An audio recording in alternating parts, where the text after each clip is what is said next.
Hey, it's Dr. Cody Rall with Techforpsych, and I'm here to tell you that so much research in the past has been flawed when it comes to meditation.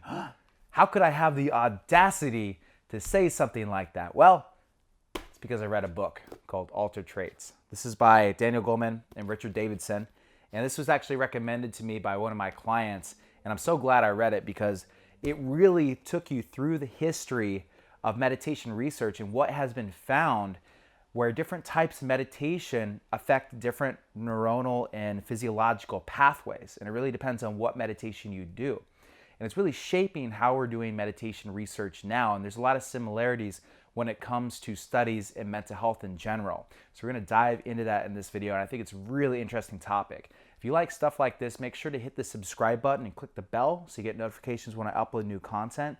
Now let's dive right into this. So Daniel Goleman and Richard Davidson have been around for a long time. They've been doing research for the last 4 to 5 decades on mindfulness, meditation, and how it can help the psychology of people and how long-term meditators can actually change their brains and their physiological reactions, even the beating of their heart through things like neuroplasticity, meaning that the nervous system literally rewires itself over years of meditative practice. And they really came from the days of hesitation in this kind of research because when they started their careers, it was right after the times where Timothy Leary and others did psychedelic research at Harvard, and there was a big backlash against that, and Eastern medicine was a little bit of a taboo topic, especially when it came to scientific research. But they really illustrated their history of research in this area and really stuck to their guns and now are doing incredible work. Like Richard Davidson, for example, is at University of Madison in Wisconsin and does functional MRI studies, EEG, magnetic encephalography. Like seeing this guy's work is just awesome. And it's everything that I'd love to talk about in Techforpsych because it's just hardcore scientific research in what's going on in these practices so that you can talk about them intelligently to scientific groups like the ones that I give presentations to on a semi-regular basis. So in this book, they like to break down the effects of meditation on 4 different behavioral neuronal pathways. And these are somewhat arbitrary measures of distinction in what these meditative practices can do, but it helps parse out what exactly is taking effect when you meditate and how different types of meditation can have different effects on the mind and the body. So these 4 things are, first of all, they can have a big effect on stress response. So the classical amygdala fight or flight response, when either you get startled or you have a big stress response and how you recover from that. Meditation can have big effects on that. Second thing would be compassion and empathy. How is your type of meditation affecting these brain circuits that allow you to be empathetic to people that are suffering, or even be like a loving person and have a lot of kindness in your personality traits? The third would be attention. There's a lot to have to do with attention when it comes to cognitive focus doing different types of meditation. And for example, when we do the Muse headband meditation is typically referred to as like a type of Vipassana meditation where your attention is on the breath, and that elicits different physiological states like jhana when you're meditating. And the fourth is your sense of self. So your sense of self can actually be altered over years of practice.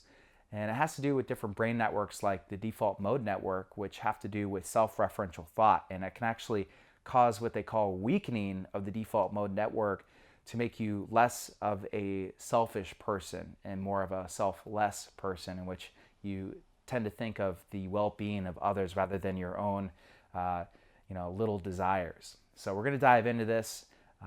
The different meditative techniques really have an effect on these different neuronal pathways. The other thing that was really important distinction in this book is that past research wasn't parsing out these different neuronal pathways that these meditative techniques can have effect over, but they also were not properly delineating the amount of practice that meditators had.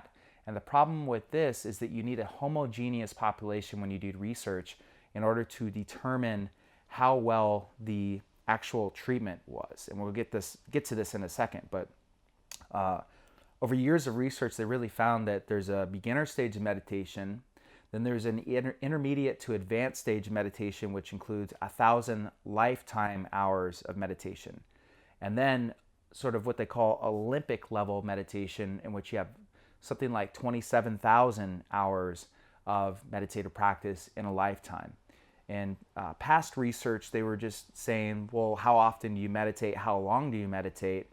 But the problem is that people could report that, oh, they've been meditating for 10 years, but then you dive into the details of that, and then they only are doing, 10 minutes a couple of times a week, where another person would be doing, 2 hours a day, daily, on top of doing meditation retreats and other meditative techniques to really increase their lifetime hours. So it was really important that they got their lifetime hours measurement down. And that's really what they talked about in this book. You had the beginner stage, intermediate to advanced, which is 1,000 lifetime hours, and then sort of Olympic level meditation that you find in Buddhist monks and other people that have completely devoted their life to meditative practice, in which they have tens of thousands of hours of practice. So I wanted to talk a little bit about research itself and why I titled this video that meditative research has been flawed in the past.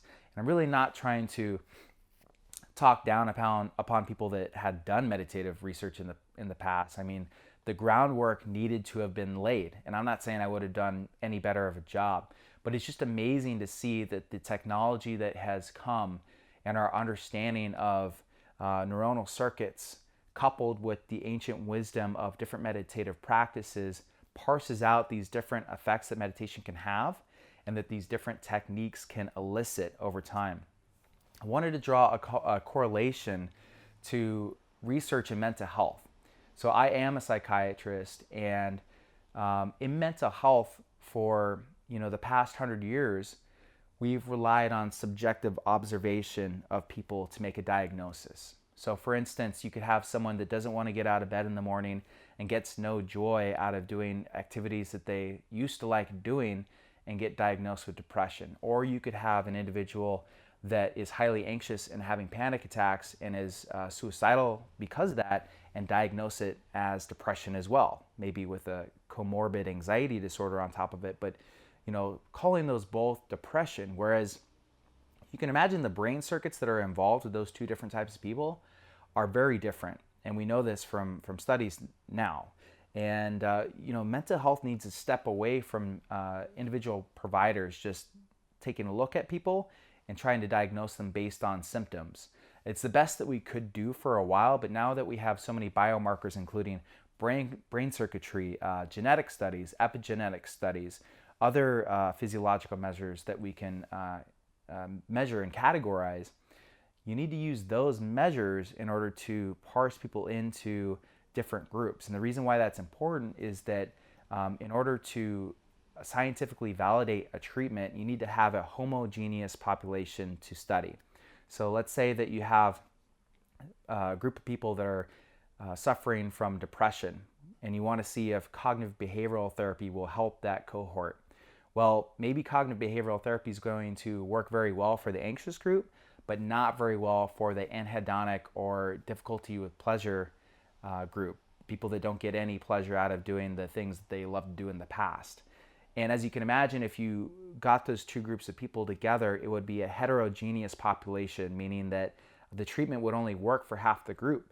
So when you get the end results of the study, you might say, hey, like that therapy actually wasn't very effective for that population. Maybe we should discard it. Whereas if you had a more homogeneous population and sort of narrowed down the group that the treatment actually was for, you get more robust findings and can scientifically validate that treatment. And that's happening in mental health right now, whether that be things like different therapies, neuromodulation techniques like transmagnetic stimulation, and different pharmaceutical drugs. So it becomes very important from a research standpoint to understand exactly what's going on in the organic physiological makeup. And now that we have brain scan studies and we can take a look at big data with brain connectomics, I've talked a lot about that in my previous videos, we can start parsing out what we can do to help people that need to get back to normal, but then also what are these amazing things that come through different practices like meditation that sort of makes people superhuman for like a performance enhancement aspect. And an example of meditation where this comes into play is like, well, if you had this hypothesis where people who meditate are more relaxed, let's say that's your hypothesis.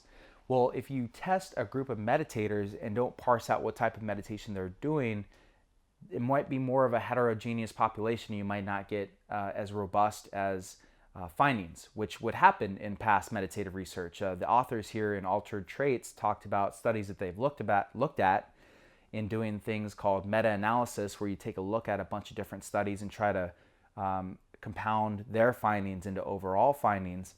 If you had people doing different types of meditation like breath focus meditation for relaxation response, loving kindness meditation, or a third kind called thought monitoring meditation, where you just sat there and monitor your thoughts, what was found is only the Vipassana style breath awareness meditation elicited a relaxation response that you could measure with reduced blood pressure or improved salivary cortisol levels, all those types of measures.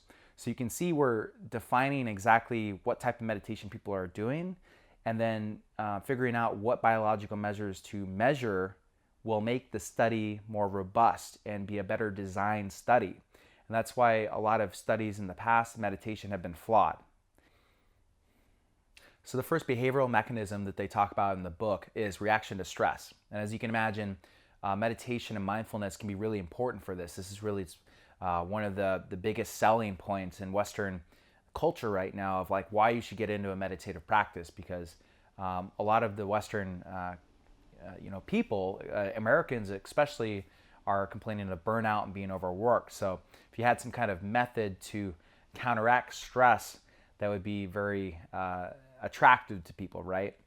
So the first thing that happens, at least in neuroscience research, when people are exposed to a dangerous stimuli to evoke the fight or flight response, is their amygdala lights up, right? It's this almond-shaped area of the brain, very ancient area of the brain that when, cavemen were on the Serengeti and they were being chased by a saber-toothed tiger, that was like kind of the archetypal example there. As soon as they saw the saber-toothed tiger, their amygdala lit up, and that sort of elicited the fight or flight response. Blood was taken from their internal organs, fed to their skeletal muscles, ready to fight, pupils dilated, and a lot of other physiological effects to make the early human be able to fight the tiger, the saber-toothed tiger. So this response still happens day to day in us, and it can be elicited from a number of different things. Maybe it's your boss yelling at you, maybe it's sitting in traffic, in situations where it's not really applicable anymore, right? It was good back in the day when we needed to get away from something really dangerous, but when it's chronically elevated day to day, that can really have detrimental effects on us, raise blood pressure, increase levels of cortisol in the body, make us depressed, make us anxious, shorten our lifespan, shorten literally down to the length of the telomeres of our chromosomes. All these different things happen over time. A lot of them have to do with levels of inflammation in the body that can be very detrimental to us. So having a good meditative practice to sort of lower the stress levels is really important. And what they talked about in this book is that when you look at amygdala activation patterns, really doesn't take that much training to get like an initial effect on being able to control your amygdala activation. Really, maybe just like a 3-day course in mindfulness meditation had a pretty dramatic effect on how people were able to control how badly their amygdala was being activated. And they would do experiments with like having people sit in an fMRI scanner and show them different pictures. Maybe one picture was like a cute fuzzy bunny, and then like the other picture would be a terrible picture of someone with really bad burns, and be able to see the amygdala activation patterns between people that had not had meditation training and people that had beginner meditation mindfulness training, and show that the people that had sort of basic levels of meditation mindfulness training had lower levels of amygdala activation than the others. Now what we'll see, and what I'm going to talk about a lot in our next video, is that these effects are transitory when you're first starting out with meditation. The more and more advanced meditation master you get, the more these effects are with you throughout the day. But basically, people that are starting out, yeah, they get an initial effect of having the training, but it's fragile. If they do a mindfulness exercise in the morning and they're shown like a burn victim picture, the amygdala activation is going to be less because they recently just practiced handling stuff like that, or recently practiced being more in tune with their body and being able to lower their blood pressure and their heart rate through just mindfulness exercises. But it doesn't last for a lifetime. It doesn't even last for a couple of days. You need constant refreshers because you just haven't really internalized that practice through neuroplasticity yet. So they definitely made that distinction. I want to make that a couple of times as I go through talking about this. The other thing that they noticed from stress response is that people have a higher pain tolerance. So the amygdala lights up when you are exposed to pain as well. And they had this devilish experiment where they took this hot plate and put it on the back of people's hands. And they knew that the plate physiologically wouldn't cause a burn, but psychologically it feels like you're literally being burned on the back of your hand. And so they would take people at various stages of meditative practice and measure how well they were able to have pain tolerance. And the people that were just starting out meditators didn't have as much of a pain tolerance. The people that were more intermediate had less of amygdala activation to the pain, or could handle it a little bit better. And advanced meditators were able to completely decouple their upper motor neurons from lower motor neurons, meaning that the pain that was being sent up the arm, those neurons were still being activated, but the brain literally had a way of shutting out that pain. And so you can imagine that becomes really useful when it comes to handling everyday stress. You hear stories of these Buddhist monks that sit for hours upon hours, just completely still, being in this deep meditative practice. And if you or I probably tried to do that, maybe you're a Buddhist monk, maybe you can do this, but I know if I sat still for hours upon end, your body actually hurts. It's excruciating. But through meditative practice, you can actually shut out that pain so that you can get really deep in a meditative state. And they really see that with how these brain circuits of these expert meditators react to pain. So that's like another level of the stress response that is developed over time. A couple other findings were that people that were more advanced in meditation, once they had a stressful event, their brain circuitry and their body markers like cortisol and blood pressure were much quicker to normalize. So they would have the stressful event, but the body and the mind would reset itself really quickly, whereas people that were less skilled at meditation, those stress hormones and other inflammatory markers would stick around for a longer period of time. So those are the findings in that stress circuit pathway that meditation can benefit. The second area of brain networks that the book spoke about is in compassion and empathy. So the second behavioral pathway that has implications in neuronal activation has to do with compassion and empathy. So that's a different subset of neuronal circuits that different types of meditation can strengthen and train in people. And in this book, Altered Traits, they divided up compassion into 3 different types that people can develop.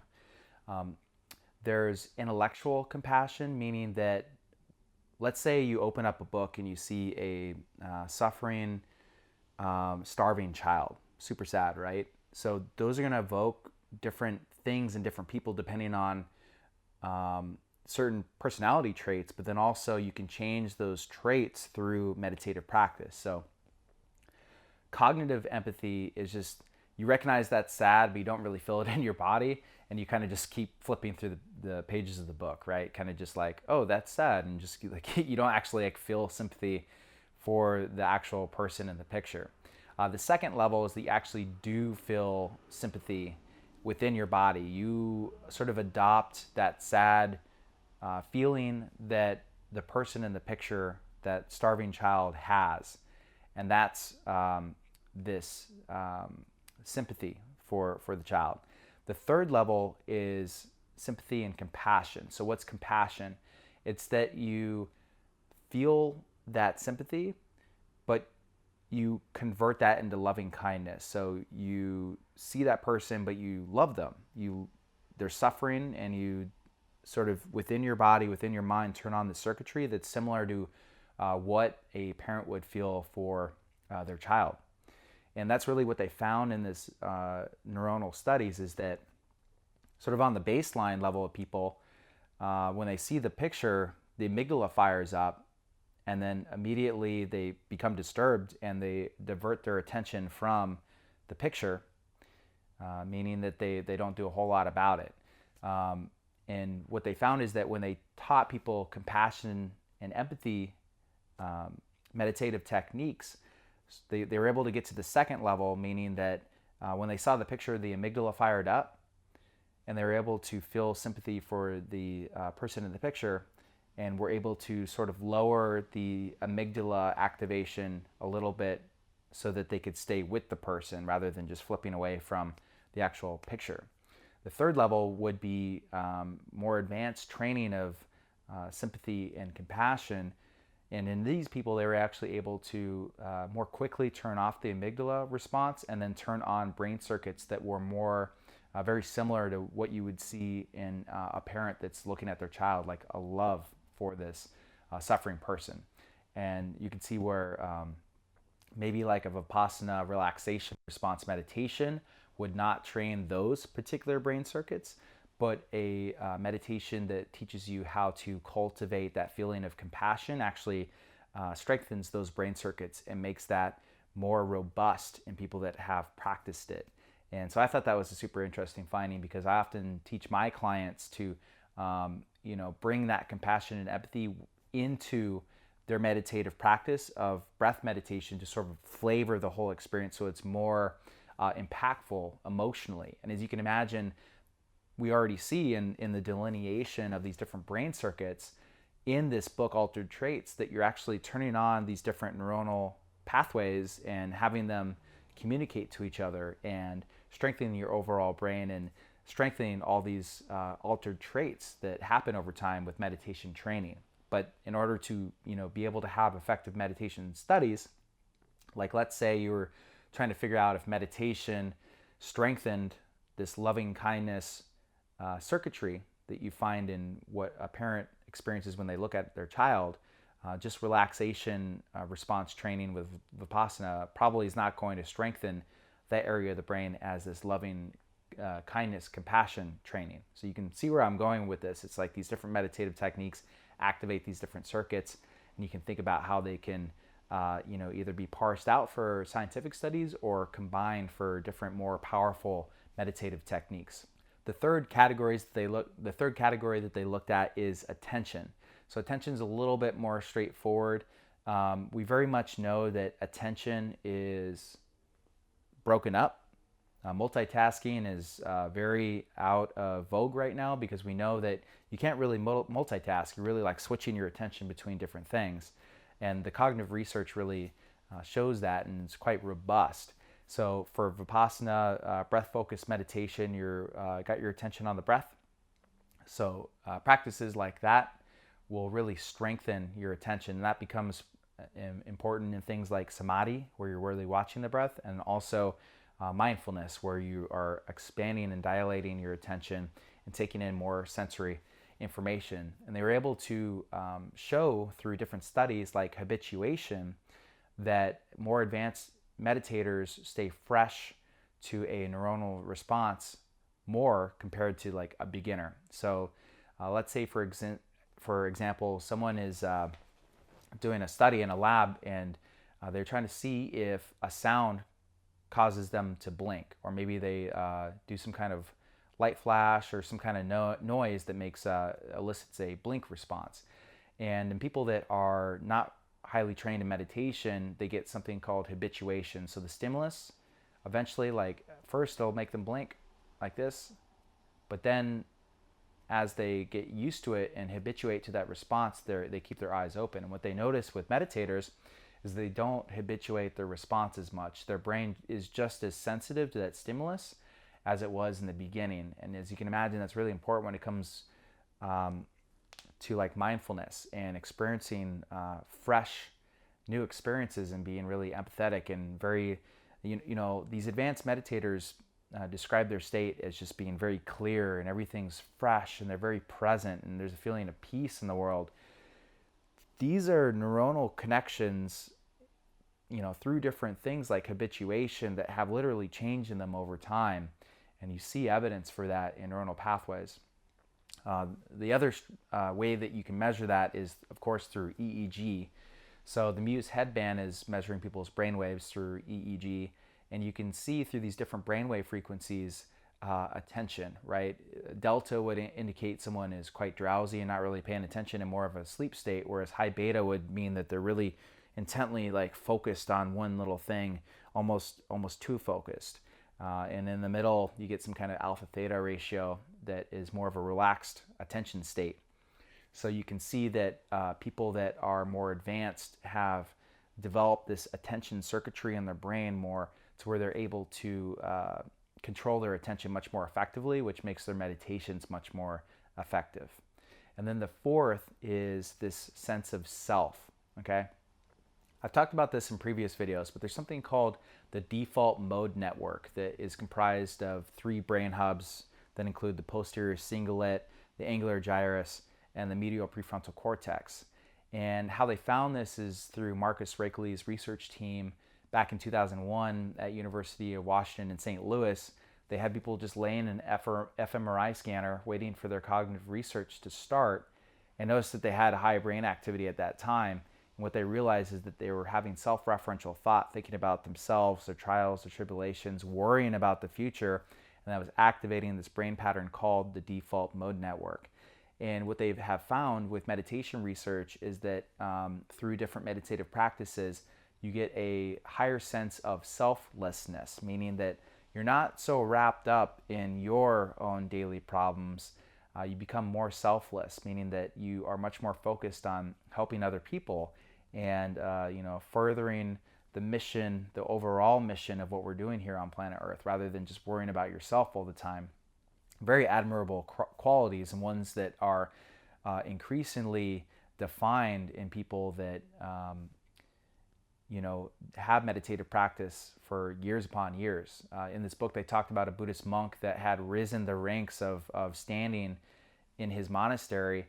And when they tried to promote him, take him from his room that was just like this little box down there without really much luxury, and try to promote him to a higher place in the monastery that had nicer things, he didn't even want to go, because he wasn't really all that concerned about his comfort, because he was perfectly content where he was. And that showed this altered trait of this meditation master wasn't as concerned about his own needs, as long as like the baseline levels were met. And so what you see neurologically is a lessening of the default mode network connectivity, because the stronger the default mode network is, the more that the person is very concerned about their own well-being, like you would think of like a narcissist. And the less that default mode network is activated, the more selfless the person. So that's the fourth area of distinction that they talked about when it came to neuronal changes that you find over time with meditation. So that pretty much wraps it up. So much fun to think about when we go through these different meditative practices, measuring it with things like the Muse headband and other EEG gear, taking a look at functional MRI studies, hopefully in the near future being able to use things like near-infrared spectroscopy to take a look at these different brain circuits from a personal development level, and be able to use these different techniques to strengthen those brain circuits. And I think that it's an amazing future for doing that. And hopefully, it's already happening. We have things like the Muse community on Facebook, where people are showing their different brainwave frequencies and theorizing on what's going on there. And this technology has been democratized, and it's really exciting. One of the things that became apparent in this book is that it took so much work to get people that are very, very advanced meditators, like Buddhist monks, to get them to fly thousands of miles to a place like University of Madison in Wisconsin to sit in a functional MRI scanner and get their brain scans, so that we can see these incredible changes in the brains over time. And as this technology gets more portable, more democratized, we'll be able to learn from these masters how you can actually shape your brain over time through different techniques and abilities to just have like superhuman qualities. So super exciting. I know like Dr. Krieg Olson, who I interviewed recently, is going with a team up to up to Tibet in the Himalayas to meet with these people, taking devices like the Muse headband to measure their EEG brainwaves to bring this data back to us so that we can understand more. So the future is so exciting. I'm going to talk so much more about it. Thanks so much for your listen. This is Dr. Cody Rall with Techforpsych. Talk to you again soon.